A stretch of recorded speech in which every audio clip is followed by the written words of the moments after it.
Bonjour, Yaorana. Dans cette vidéo, nous allons voir comment facilement évaluer l'intensité du travail physique que nous sommes en train d'effectuer. Lorsque l'on dort,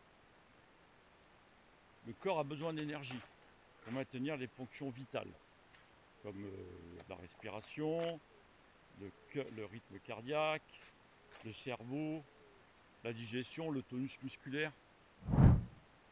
Dès que l'on se lève et que l'on met en route les muscles squelettiques, c'est-à-dire les muscles qui vont permettre au squelette de se bouger, de se mouvoir, l'intensité de travail augmente. Comment déterminer le degré d'intensité? On va avoir trois facteurs. La respiration, puisque dès que je mets mon corps en route, les muscles ont besoin d'oxygène. Cet oxygène, il est dans l'air, le rythme respiratoire va augmenter, et ensuite le rythme cardiaque, qui est la véritable pompe qui va distribuer cet oxygène dans tout le corps, et notamment vers les parties musculaires les plus sollicitées. Ces muscles-là, ils produisent des déchets. Bon, d'abord, il y a la température, et puis des déchets comme le gaz carbonique, qui va être également évacué par le même système cardio-respiratoire, et la transpiration, l'urée. Donc nous, on va pouvoir se baser sur ces trois facteurs. La manière de parler, bon là, je parle assez facilement, je peux faire des phrases. Je suis en activité physique légère. Je fais juste un petit peu de marche avec mes chiens que vous entendez sûrement respirer parce qu'eux, ils sont à côté de moi. C'est le même principe pour eux, sauf qu'eux, ils n'arrêtent pas de courir, donc ils ont une respiration déjà un petit peu plus ample. Là, je suis un petit peu en montée, ça commence à être un petit peu plus difficile de parler. Je suis obligé de saccader mes phrases. Je commence à transpirer un petit peu. Le rythme cardiaque va augmenter tout doucement.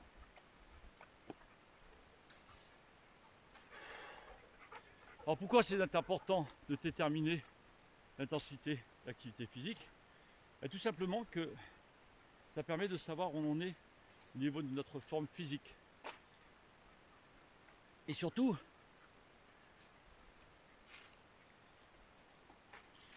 plus l'intensité est forte, plus il y a une décharge d'adrénaline, suivie de l'hormone dopamine, qui est l'hormone du plaisir.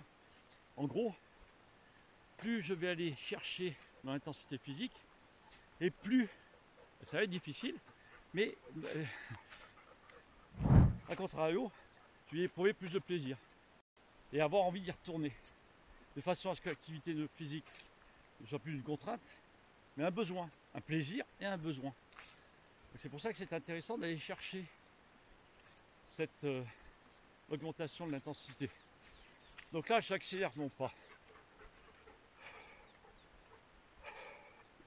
La respiration augmente. J'espère que vous l'entendez bien. J'ai fait une erreur aujourd'hui. J'ai oublié de mettre mon micro-cravate de façon à ce que vous puissiez bien ressentir. Voilà, donc là, j'augmente tout doucement. On se retrouve dans quelques instants où je vais essayer d'aller un petit peu plus haut dans l'intensité physique. Pour le moment, voilà.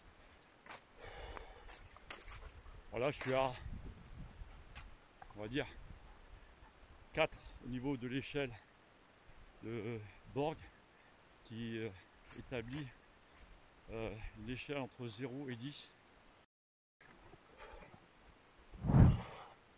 d'accélération.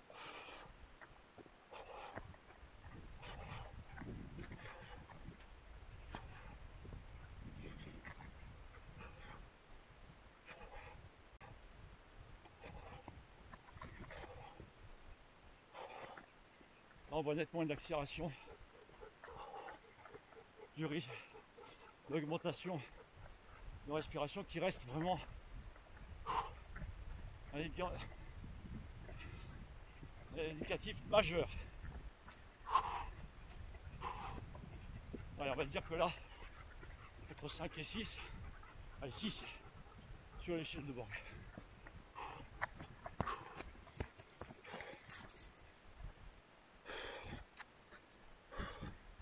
Voilà. Donc là, on va essayer de se mettre un petit peu dans le rouge. Je ne sais pas si vous voyez bien, il y a un bon dénivelé. Est-ce que vous êtes prêts? Allez, on va essayer. Donc là, je me suis un petit peu reposé. Donc vous voyez que ma respiration est plus cool.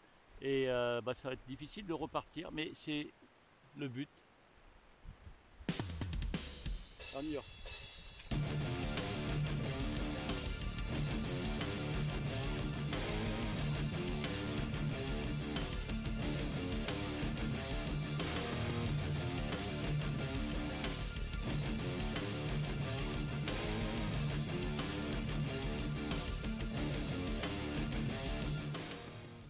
Allez, on reprend.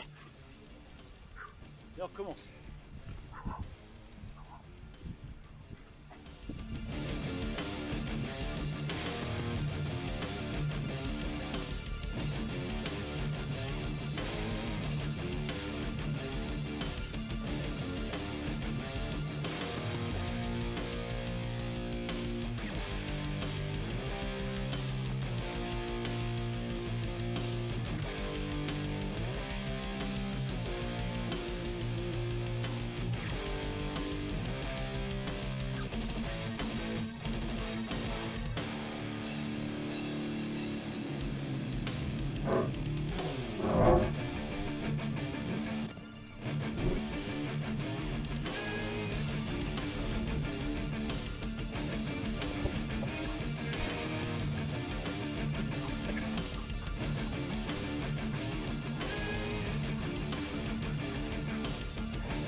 Donc voilà, cette vidéo va vous permettre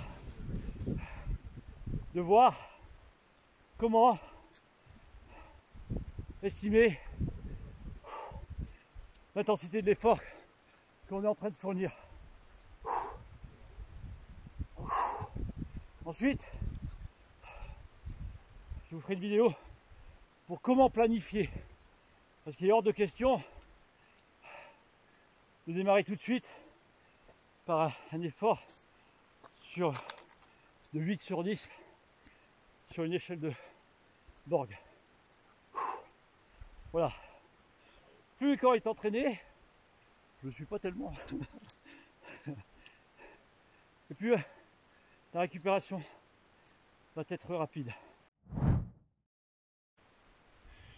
Donc vous l'avez bien compris, pour évaluer facilement l'intensité de travail, il faut se fier à sa respiration, sa façon de parler, le rythme cardiaque, on peut le prendre comme ça si on n'a pas de montre connectée. Ça fait à peu près 20 minutes que j'ai arrêté la vidéo et je voulais quand même vous parler d'un effet du travail en intensité, en haute intensité. Puisqu'en fait aujourd'hui, ce que j'ai fait, c'est pratiquement de l'intervalle training, puisque j'ai commencé en marchant, je me suis arrêté pour vous parler, j'ai couru un petit peu, je me suis arrêté pour donner à boire au chien, et ensuite j'ai fait ma petite série un petit peu plus intense. Et donc c'est un peu de l'intervalle training, avec une partie finale un peu plus intense, et je profite là actuellement de l'effet Afterburn Effect. L'Afterburn Effect, c'est que je continue à transpirer, et je vais continuer à transpirer pendant les 20 minutes qui me restent à marcher pour rejoindre ma voiture. Donc voilà, je vais vous en faire part. Bon, ça fera l'objet d'une prochaine vidéo sûrement de l'intervalle training, de l'intérêt de l'intervalle training dans la mise en forme, et la perte de poids. Et je vous retrouve donc très prochainement.